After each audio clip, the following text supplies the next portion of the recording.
শ্রোতাবিন্দুরা, আপনাদের একটি হাদিস শোনাবো।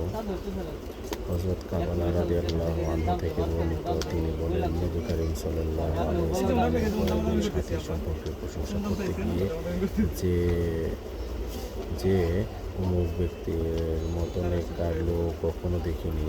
সে সফরের মধ্যে চলার পথে সর্বদা তেলাওয়াত করেছেন, আর যেখানে নেমেছেন সেখানেই নামাজ আদায় করেছেন। নবী করিম সাল্লাল্লাহু আলাইহি ওয়াসাল্লাম জিজ্ঞাসা করলেন, তো তার প্রয়োজনীয় কাজকর্ম কে করেছে?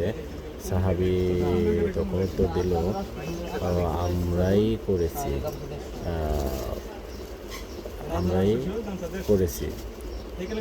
তখন রাসূলুল্লাহ সাল্লাল্লাহু আলাইহি ওয়াসাল্লাম বললেন, তোমরা সকলেই তার চেয়ে উত্তম।